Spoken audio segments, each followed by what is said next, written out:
The chair reserves the right to declare the committee in recess at any point. Before we begin, I'd like to remind those in the audience that this hearing is open to the public, but actions that disrupt or distract from the proceedings will not be tolerated. The chair reserves the right to remove disruptive persons from the hearing. U.S. Capitol Police are on hand to assist with that task, and I thank them for their service. I want to welcome our witnesses and thank them for their service to our great nation. We're here today to hear from the Department of Defense about its FY26 budget request. Unfortunately, we still have not received the FY26 budget. This historic delay by the Office of Management and Budget in releasing this information is absolutely unacceptable. It's impacting our ability to move forward with the NDAA, the next big step in enacting the President's Peace Through Strength agenda. That's a problem because threats to our nation have never been more urgent or complex. Adversaries like China, Russia, North Korea, Iran continue to expand their military power. They're no longer acting alone. These countries are strategically building alliances and supporting each other with drones, munitions, satellite technology, and energy supplies. And we're seeing that acutely in Ukraine. Make no mistake, a Russian victory in Ukraine would be a victory for China, North Korea, and Iran.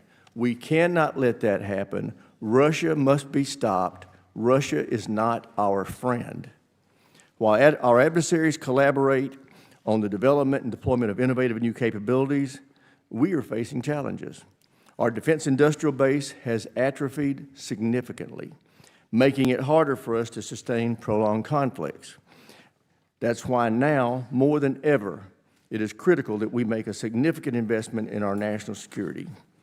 This investment is at the heart of achieving the President Trump's Peace Through Strength agenda. We look forward to steps toward enacting that agenda with our reconciliation legislation. Together with the President and our Senate colleagues, we've developed a historic investment of $150 billion plus up that will go a long way toward modernizing our military, rebuilding our industrial base, and restoring American deterrence. While this is a great first step, it will have limited impact without sustained investment in the following years. To truly achieve the President's Peace Through Strength agenda, we need to grow the defense spending to at least 4% of GDP. But we need to be smart about how we invest these dollars. That begins with identifying and cutting inefficient and unnecessary DoD spending. The Secretary has taken the lead on that, and we appreciate his work. But spending wisely also means fixing a broken acquisition system that is needlessly driving up cost and delaying delivery of critical capabilities to our warfighters. The current system is simply not meeting our needs or the warfighters.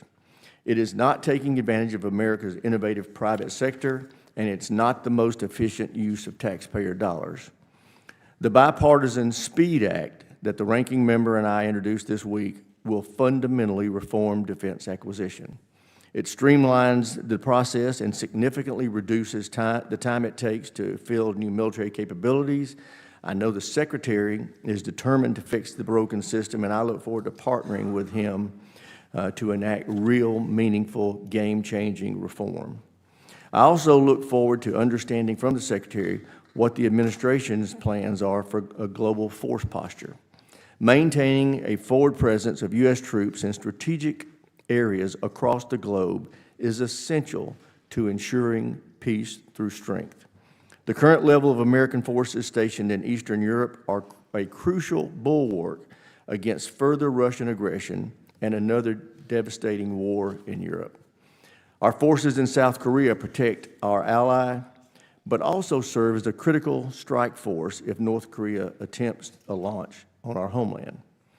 U.S. service members in CENTCOM and AFRICOM are fighting daily to defeat the terrorist threat against America and Israel while maintaining maximum pressure on Iran. And our forces in Japan, the Philippines, and throughout the Pacific are keeping China's hegemonic desires in check and preserving trade routes critical to our economy. Together, this collaborative posture forms the backbone of American deterrence. Secretary Hegseth is right when he says, America first does not mean America alone. I appreciate the time you recently spent in the Pacific and Europe reinforcing our alliances and partnerships, but also pressing our allies to increase their defense spending. It is long past due for our NATO allies and those around the globe to shoulder a greater share of the collective defense. But we must understand it will take some time for them to grow their capacity. In the interim, we should not make large-scale posture changes that undermine our deterrence. I look forward to working with the administration on building the ready, capable, and lethal fighting force we need to deter our adversaries. And with that, I yield to my friend.